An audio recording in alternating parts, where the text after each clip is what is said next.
Greetings. My name is Sarah. At 42 years old, I find myself nestled in the comforting warmth of our living room, yet overwhelmed by an undercurrent of grief and longing as I write these words. Newfound courage stirs within me, urging me to shape my emotions into something tangible. This act of writing is not just for my own healing, it's a beacon of hope for others who might find fragments of their own stories in mine. Just a few months ago, my beloved husband Andrew and I were basking in the peace of our 18-year journey together. Then, fate cruelly snatched him away. The ache of his absence is fresh and sharp, as if time itself suspended its movement the moment I heard of his fatal car accident. The future we had dreamed of, one filled with laughter, love, and unwavering companionship, crumbled in an instant. I never imagined that at 42, I would be navigating life as a widow. The bond Andrew and I shared was profound, forged in the fires of adversity. We were like two broken souls who found healing in each other's embrace. My own journey began with abandonment, my parents lost to addiction, leaving behind emotional scars. Andrew, too, had faced his own battles, growing up with a mother, Evelyn, who betrayed him repeatedly with her promises of change, only to fall back into destructive habits, manipulating him to support her addiction before vanishing time and again. Together, Andrew and I built a love that transcended the pain of our pasts. We were each other's refuge, a place of trust and understanding, rising above the wounds life had dealt us. For a time, it felt as though we were finally free of the shadows that had haunted us for so long. 3 years had passed since Evelyn last disrupted our lives, and Andrew had come to accept that she might never change. This story is my way of processing the shared history Andrew and I created and the reality I now face without him. My hope is that it can inspire resilience in others who are grappling with their own turmoil. Our love was powerful enough to heal deep wounds, yet it wasn't enough to protect us from the cruel hand of fate. His sudden departure left me in a storm of sorrow and unanswered questions. How could life be so cruel, taking away the one person who had truly understood and accepted me? In the aftermath of Andrew's loss, I found myself wanting to retreat from the world, seeking solace in the quiet of my bedroom. But time, like death, shows no mercy. It moves on, indifferent to our pain. And so, we began the heart-wrenching task of planning Andrew's funeral. With the passing of each day, I found comfort in the support of friends and family. Together, we navigated the sorrowful farewell, ensuring that Andrew's departure was marked with the dignity he deserved. We organized a funeral at home, a space where we could honor his memory and share stories that brought both tears and laughter. Just as the atmosphere settled, with the air thick with the fragrance of freshly cut flowers, the doorbell rang. I approached the door, my heart fluttering with a mix of anticipation and uncertainty. There, standing among the mourners, was Evelyn, Andrew's estranged mother, holding a bottle of whiskey as some kind of peace offering.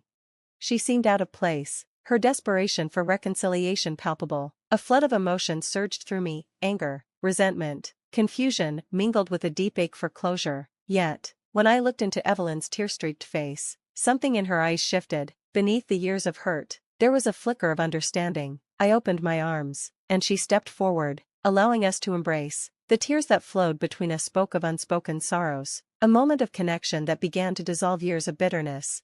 Evelyn's quiet confessions of regret washed over me. Though the wounds she caused would never fully heal, I found in my heart a small spark of compassion. The room was heavy with a complex dance of emotions as friends and family, aware of the history between Evelyn and Andrew, cautiously welcomed her into the fold. Their support for me was clear. They set aside their own reservations to offer her a place at our table. Throughout the gathering, Evelyn shared stories of her own struggles with addiction, offering a glimpse into her pain and her desperate yearning for redemption. What began as a day of grief transformed into an unexpected step toward healing, not just for me, but perhaps for Evelyn as well. As she spoke of the remorse she felt for the harm she'd caused Andrew, I could feel my heart soften. Beneath the layers of disappointment and regret, there still flickered the love of a mother, tarnished, but not extinguished. Her words painted an intimate portrait of the son she had lost along the way, and as the service came to a close and guests began to leave, Evelyn remained behind. My sisters and I quietly tidied up, grateful for her unexpected help. In a quiet, vulnerable moment, she turned to me, her voice trembling with hope and uncertainty. "Sarah," she said, "I know I have no right to ask this, but could I have a chance to say goodbye to my son, maybe through his belongings?"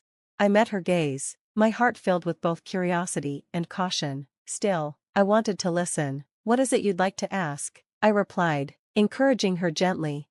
With a deep breath, Evelyn spoke her request, and in that moment, I recognized the depth of her regret and longing, another step in a journey toward healing, both for her and for me. I paused, contemplating the weight of Evelyn's request. Her eyes searched mine, sensing my hesitation, and she quickly added, "I know it's an unusual ask, and you have every right to say no, but if I could just touch his clothes or smell his cologne, maybe, just maybe, I could feel connected to him again, even though he's gone."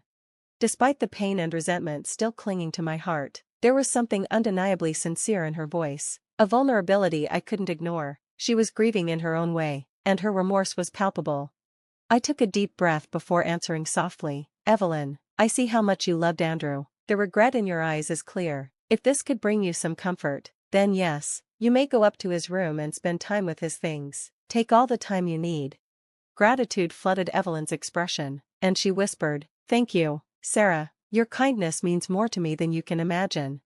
As she made her way up the stairs, I reflected on the day, on the morning, the unexpected moments of reconciliation, and perhaps, just maybe, a small step toward healing not only for Evelyn but for all of us touched by Andrew's life and legacy.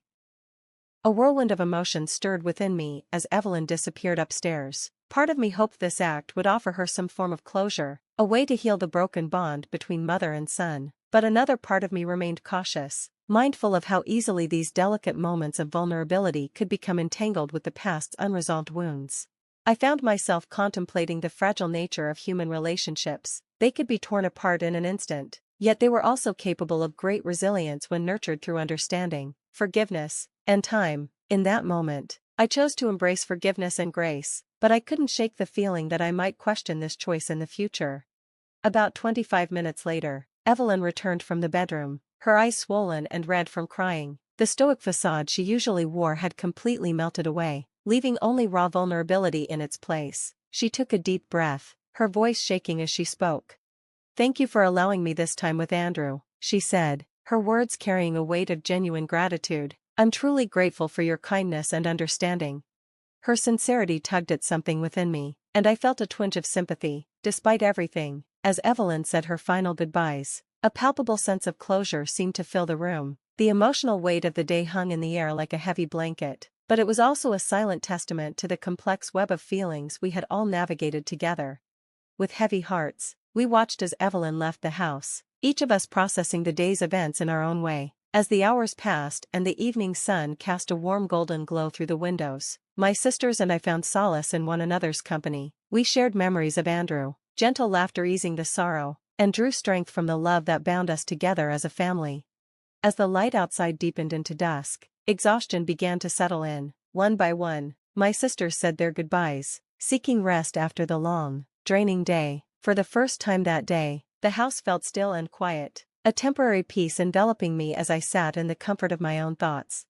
I found myself alone in the quiet sanctuary of my room, enveloped in the stillness. The silence pressed in, amplifying the weight of Evelyn's earlier request, a private moment with Andrew's belongings. As the room remained silent and unmoving, my mind wandered back over the emotional journey of the day, grappling with the complexities of forgiveness and the paths we choose in our search for peace.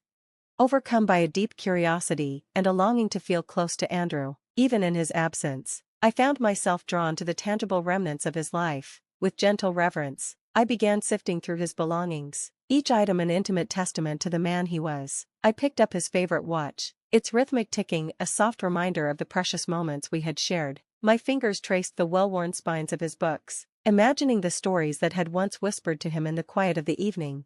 Turning to the dresser, I examined the items salvaged from the car wreck, his phone, work bag, second watch, and wallet, but as I scanned the contents, a sinking feeling overtook me. The wallet was missing. Panic surged through me, and desperation crept in as I frantically searched the room. I tore through every drawer, checked every corner, but the wallet seemed to have vanished into thin air.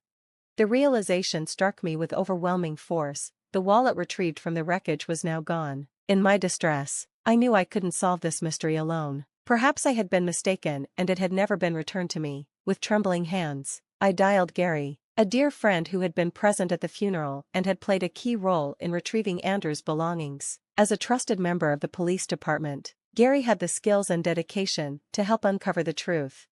The phone rang, and with each passing second, my heart pounded harder, tears streaming down my face. When Gary's calm voice answered, I poured out my anguish, explaining the circumstances and the urgency of the situation. With a heavy sigh, Gary confirmed that he had indeed returned Andrew's wallet, along with the other items. Relief mixed with confusion washed over me. If Gary had returned the wallet, then where could it have gone?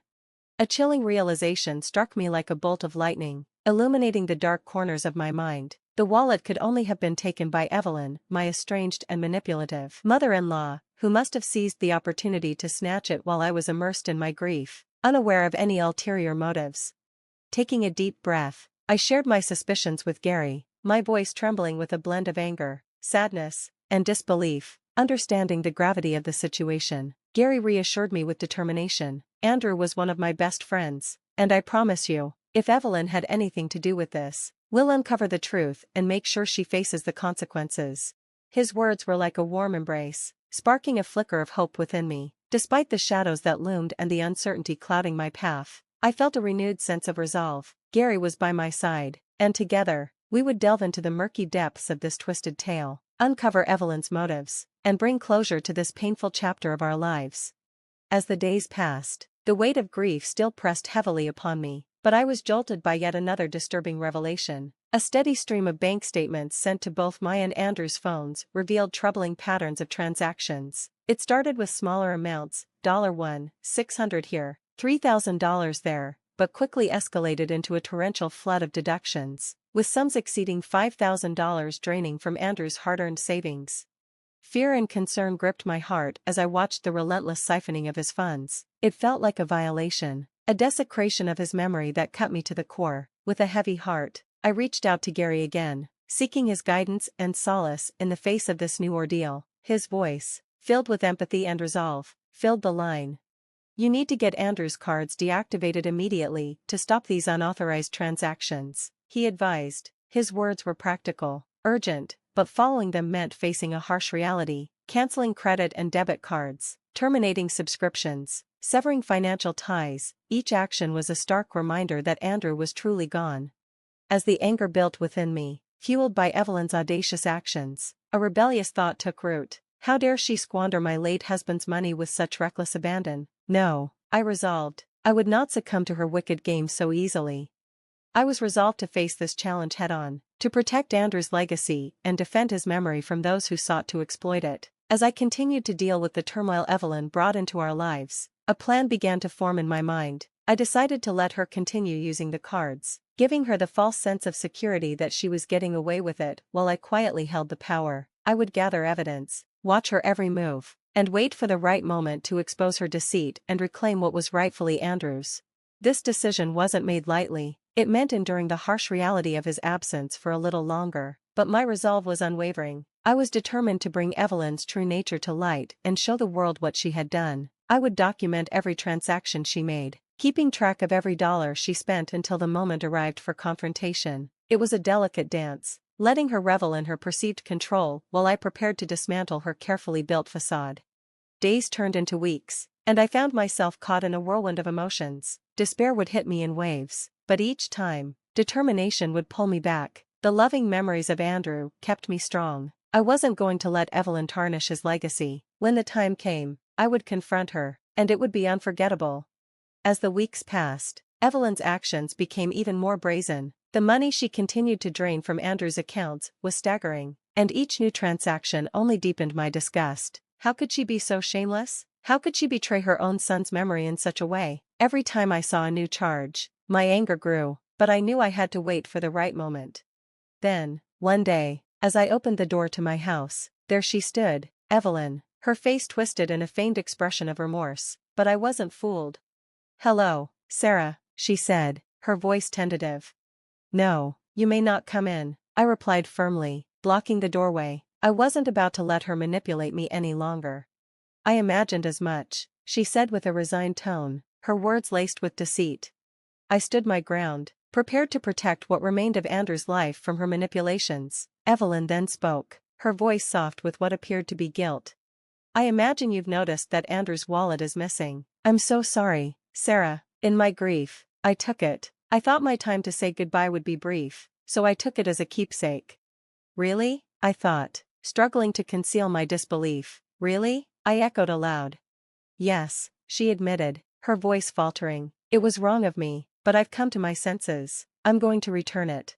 Anger surged inside me, but I kept my composure. This was my chance to finally reveal the full extent of her lies. I handed her a document, a detailed record of every penny she had stolen from Andrew, along with a breakdown of the legal charges she would now face.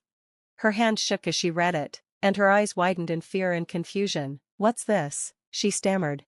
"It's a record of the money you've stolen from Andrew. It also outlines the legal consequences you now face," I said, my voice steady. In an instant, her facade crumbled. She sank to the front porch, overwhelmed by the weight of her actions. Without hesitation, I called for an ambulance. When Evelyn regained consciousness in the sterile environment of a hospital room, handcuffed and facing the reality of her crimes, the truth hit her with full force. She screamed, demanding to be released, but I remained calm. I had no intention of letting her escape the consequences of what she had done. With the help of Gary, my trusted friend in law enforcement, I had gathered enough evidence to ensure that Evelyn would face the full weight of the law. We had calculated the likely amount of time she would spend behind bars, a fitting punishment for her despicable actions. Reflecting on the journey that had brought me here, I felt a mixture of relief and sadness. Justice was being served, but the road to this point had been fraught with pain and betrayal. Through it all, I had found a strength I never knew I had, fueled by the love and memories of Andrew. The thought that I had honored his memory by exposing Evelyn's treachery brought peace to my heart. Andrew's legacy had been safeguarded, and Evelyn would now face the consequences of her fraudulent actions. With this chapter closed, I could finally begin to move forward, free from the shadow of her deceit. It was a bittersweet victory. Andrew was gone, but his spirit could now rest, knowing that justice had prevailed. This journey had been painful, but it was also a reminder that no act of deceit goes unchecked, and that love, determination, and integrity can triumph even in the darkest of times. The truth had found its way to light, and with it, I had reclaimed my peace.